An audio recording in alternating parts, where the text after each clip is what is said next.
Sebelum kita lanjut, jangan lupa like, comment, subscribe, dan nyalakan notifikasinya agar tidak ketinggalan info terbaru lainnya. Semoga bermanfaat. Setiap orang yang percaya itu tertulis dalam kitab kehidupan. Tetapi nama kita kalau tidak tertulis dalam kitab kehidupan, maka kita akan dilemparkan di dalam lautan api. Wahyu 20 ayat 15. Maka tugas kami sebagai hamba Tuhan dalam Yudas 1 ayat 23 merampas mereka dari api. Karena apa? Pengejek-pengejek akan datang. Tidak percaya akan Tuhan, ya. Padahal dia akan datang kembali dan menghakimi semua setelah khotbah Pak Pendeta kabur gitu. Iya, betul. Terima kasih, Tuhan berkati. Shalom. Siapa yang percaya? Salmon, Pak Salmon, Masya Allah. Sendalnya udah saya rapiin itu Pak Yunus, sendalnya udah saya rapiin itu. Tadi yang Pak Yunus sama saya 2 jam, capek juga kan saya Pak Yunus aja. Jadi kalau saya jadi orang Kristen, dudukkan dulu ajaran Yesus, baru kemudian salto ke ajaran yang lain. Yesus dulu, kan yang harus dipercaya ini Yesus kan. Yesus dulu yang harus dipercaya. Kalau ajaran Paulus ini, loloskan dulu Paulus sebagai orang yang diberi mandat oleh Yesus untuk mengajar. Adakah Yesus pernah memilih Paulus? Kan tidak pernah. Justru ketika Yesus mewanti-wanti muridnya, waspadalah, waspadalah, waspadalah, celakalah engkau wahai ahli Taurat, orang Farisi, semua kena kepada Paulus. Paulus tidak ada sedikit pun bisa lolos dari situ. Malah dikatakan waspadalah kepada nabi palsu yang nyamar seperti domba, padahal dia adalah serigala. Serigala ini sudah dinubuatkan. Kejadian 49 nomor 27. Keturunanmu wahai Benyamin akan berlaku seperti serigala. Dia akan merampas rampasannya dan akan membagi-bagikannya kepada bangsa lain. Nah, Paulus mengaku dia adalah keturunan Benyamin. Serigala kan? Orang Farisi kan beliau itu. Jadi kalau dia orang Farisi, tergenapi, itu yang tergenapi. Nah, kalau saudara tadi Pendeta Yunus mengatakan nubuatan-nubuatan, terlalu dangkal pemahaman Bibelnya. Berbicara mengenai penyaliban, satu-satunya nubuat yang kena terhadap penyaliban kepada Yesus itu adalah Yohanes 11 nomor 45 sampai nomor 57. Kayapas imam besar tahun itu bernubuat saat itu juga bahwa Yesus harus mati untuk bangsa Israel demi menyelamatkan bangsa Israel dari perampasan kekaisaran Romawi. Itu nubuat itu yang terjadi, sehingga orang-orang Yahudi berkongko-kongko bersepakat untuk membunuh Yesus meskipun tak memiliki kesalahan. Makanya mereka melakukan tipu muslihat, mereka melakukan kesaksian-kesaksian palsu demi untuk menyerahkan Yesus. Tapi pertanyaannya, apakah Bapak yang mengutusnya mengizinkan hambanya yang suci ini teraniaya oleh orang Roma dan Yunani dan orang Yahudi? Gak mungkin. Bapak yang mengutus aku, dia menyertai aku, dan dia tidak akan membiarkan aku seorang diri. Dia senantiasa berkenan kepada aku karena aku senantiasa melakukan pekerjaan yang diperintahkan. Yohanes 8 nomor 29. Begitu Pendeta Yunus, belajar lagi Pak, biar sedikit ada cahaya dalam hati. Demikian teman-teman, guru-guru saya, silakan. Siap, Bang Rastrum, silakan monitor Bang Rastrum. Monitor Bang. Silakan menanggapin. Silakan tanggapi dari Gurunda Zuma untuk mengenai masalah tadi. Yo, Gurunda Zuma kan juga pendeta, jadi lebih mahir daripada saya. Bisa aja Bapak ini. Silakan Bang, silakan. Assalamualaikum warahmatullahi wabarakatuh. Bun, Bunda Mila, lanjut. Gurunda, assalamualaikum. Waalaikumsalam. Dengar-dengar sandalnya Pak Yunus hilang sebelah. Waalaikumsalam Bunda. Bang Zuma mau menanyakan Siap. Pertanyaan klasik ya. Iya. Perlakuan umat sebelum Nabi Muhammad dan setelah Nabi Muhammad itu seperti apa terkait dengan keselamatan dan dengan Tuhannya? Bisa dijelaskan? Terima kasih. Iya, kalau kita berbicara perlakuannya orang jahiliyah, orang jahiliyah itu sudah mengenal Allah, Pak. Sudah mengenal Tuhan itu bernama Allah. Dari sejak dulu orang-orang Quraisy itu ketika ditanya siapa nama Tuhanmu, siapa yang menciptakanmu, siapa yang mengadakan ini semua, dia mengatakan Allah. Tapi belum ada syariat, belum ada tata cara ibadah, belum ada hukum-hukum yang datang kepada mereka, tak ada petunjuk yang datang kepada mereka kemudian. Maka mereka menyembah berhala. Mereka menyembah berhala. Nabi Muhammad kemudian datang untuk membimbing mereka. Al-Quran surah Asy-Syura ayat 52. Mereka dibimbing, mereka diajarkan tentang Islam. Karena memang Nabi Muhammad diutus sebagaimana dalam Al-Quran surah An-Nahl ayat 44. Litubayyina linnas. Nabi Muhammad diutus kemudian kepada bangsa jahil. Sehingga apa yang terjadi? Yang tadinya jahiliyah menjadi beradab. Bukan beradab cuman panas-panas tai kuku. 1400 tahun iman mereka tidak goyah sampai hari ini. Sampai hari ini bangsa jahiliyah dibuatnya jadi bangsa yang beradab. Mereka menjadi bangsa yang kemudian memiliki dedikasi terhadap keyakinan yang dibawa oleh Nabi Muhammad. Mereka menjadi pelopor daripada ajaran Nabi Muhammad. Yang tadinya jahiliyah menjadi mukmin, menjadi muslim, menjadi orang yang bertakwa, orang yang takut kepada Allah. Inilah yang terjadi sampai hari ini. Sampai hari ini. Jadi bangsa jahiliyah yang tadinya tidak dipandang kemudian, alhamdulillah kerajaan Allah yang diutus kepada para nabi itu diambil dan diberikan kepada bangsa keturunan Nabi Ismail alaihissalam. Itu yang terjadi, Pak.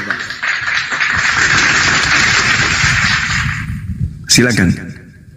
Ya, terkait dengan keselamatan ini belajar ya Bang Zuma ya. Siap.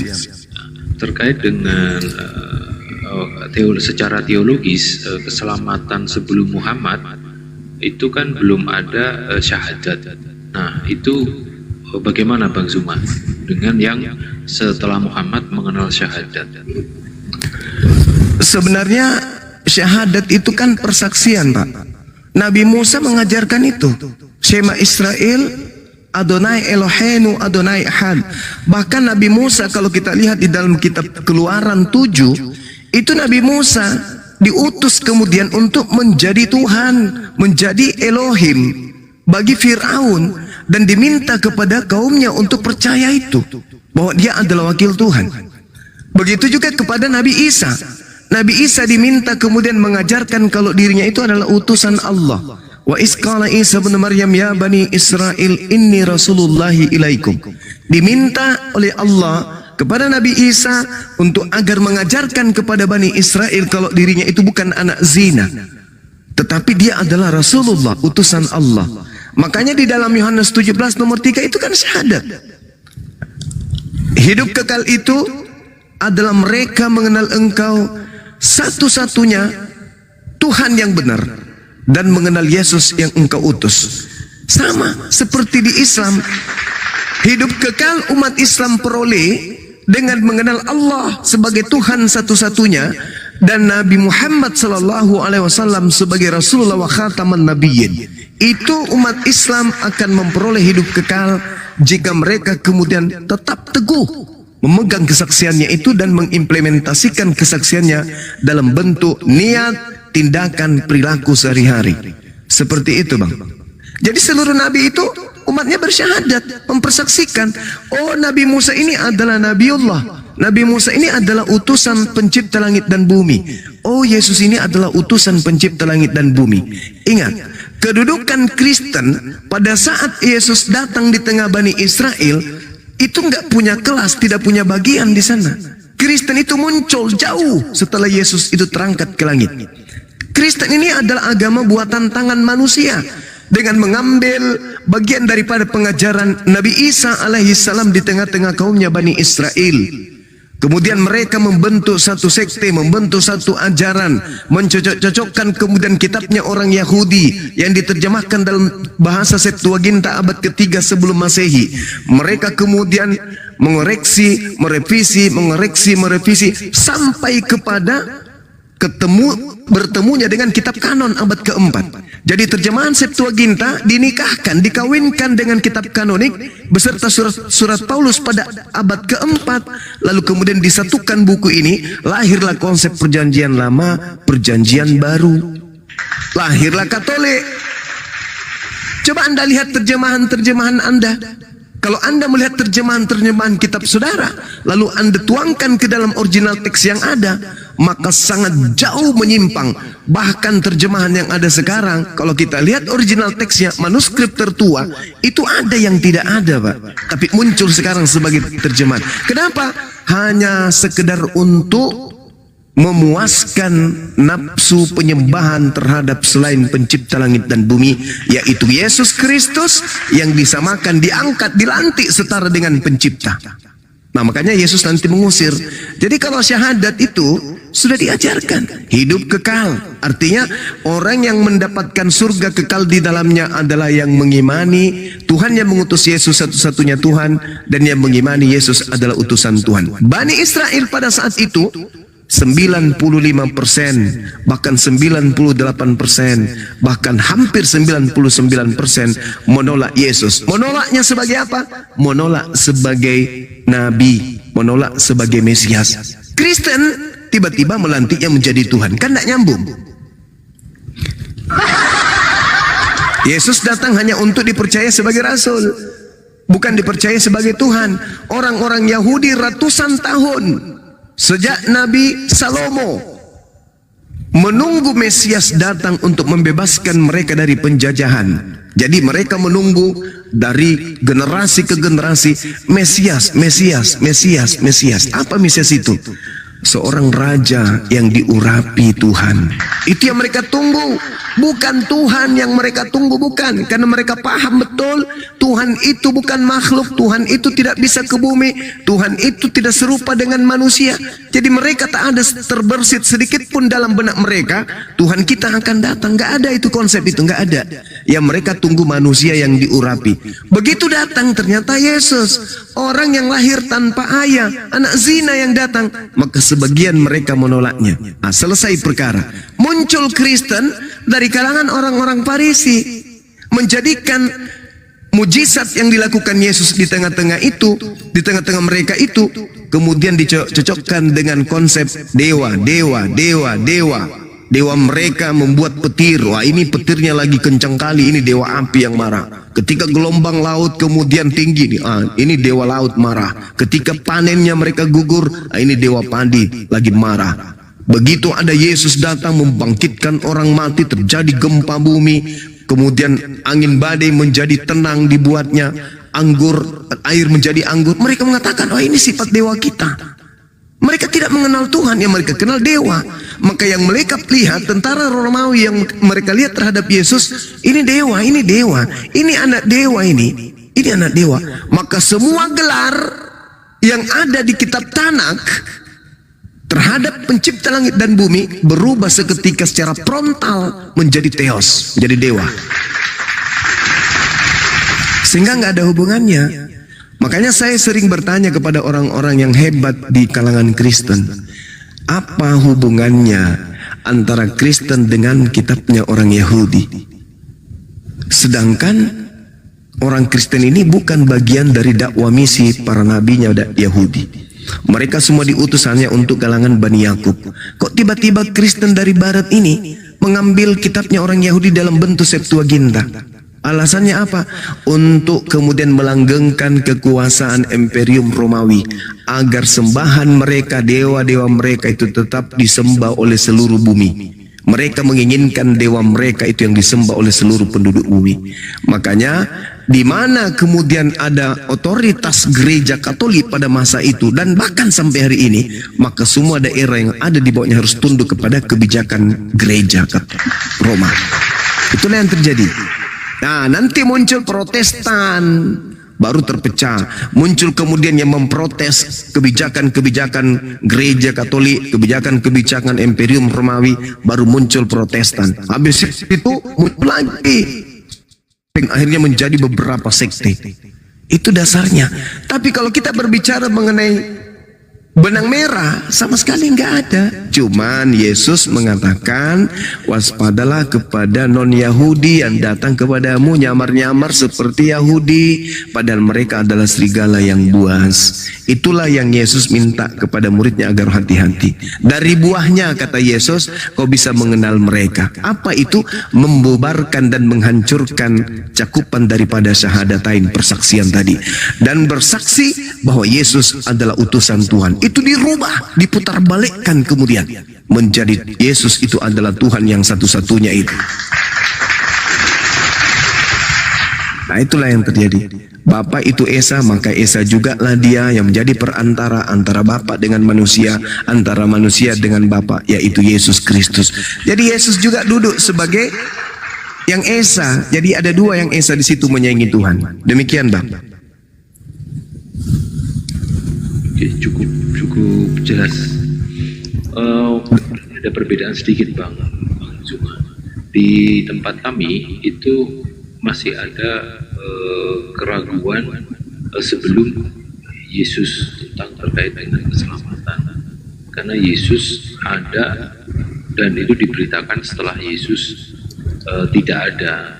Nah, terkait dengan keselamatan itu masih diragukan. Yang hidup sebelum Yesus itu diragukan untuk keselamatan. Memang berarti secara runtutan teman-teman Muslim lebih bisa punya dasar untuk di seluruh nabi-nabi sebelumnya itu betul-betul juga inline gitu dengan Isa sampai dengan Muhammad.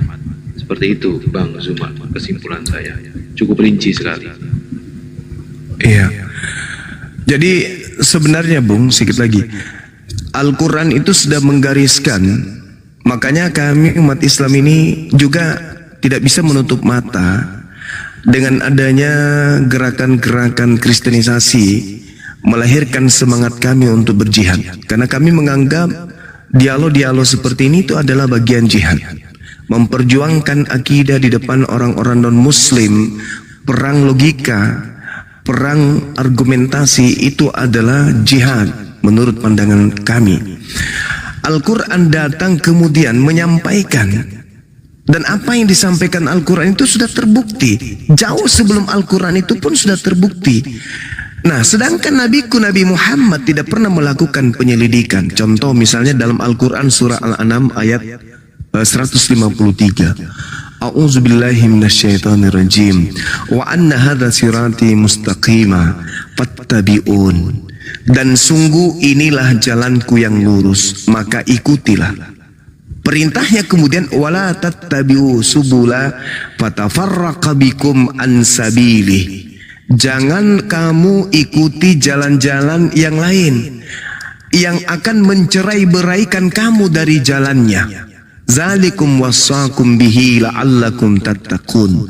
Demikianlah Allah memerintahkan kepadamu agar kamu bertakwa.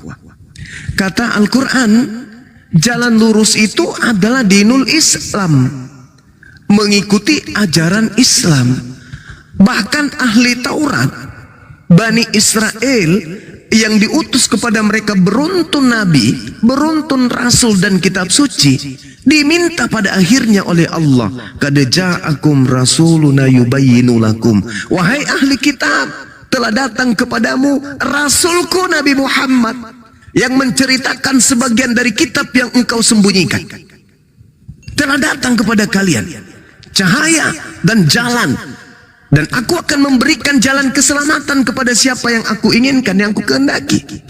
Barang siapa yang mengikuti Nabi Muhammad, jelas aku ampuni dan aku akan mencintainya. Itu dalam Al-Quran cakupannya seperti itu. Jadi Al-Quran menyatakan wa anna hadza sirati mustaqima fattabi'un. Fattabi'u, kata Allah, maka ikutilah, inilah jalanku yang lurus, tak ada jalan yang lain. Kalau engkau memilih jalan selain daripada Islam, maka jalan itu akan mencerai-beraikan kamu. Jalan itu akan mencerai-beraikan kamu. Coba, bagaimana dengan orang Kristen yang selalu mengikuti, katanya mengikuti Yesus, bercerai-berai enggak mereka? Bercerai-berai. Itu fakta, itu fenomena yang ada. Itu real di hadapan kita. Sehingga Kalau berbicara mengenai jalan lurus itu, akulah jalan, akulah kebenaran, akulah hidup. Tidak ada yang sampai kepada Tuhan kalau tidak melalui aku. Betul. Itu betul. Makanya dalam Al-Quran itu disebutkan ketika Nabi Isa alaihissalam mengatakan, wa isqala Isa bin Maryam ya bani Israel inni rasulullahi ilaikum musaddiqan lima baina yadayya min.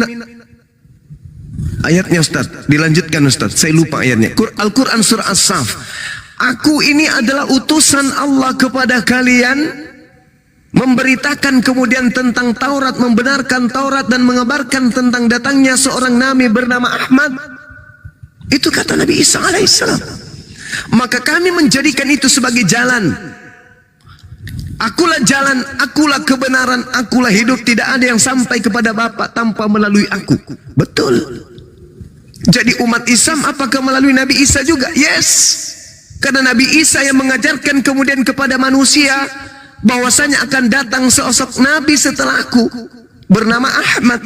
Dan kami pun beriman kepada kenabian beliau Nabi Isa alaihissalam.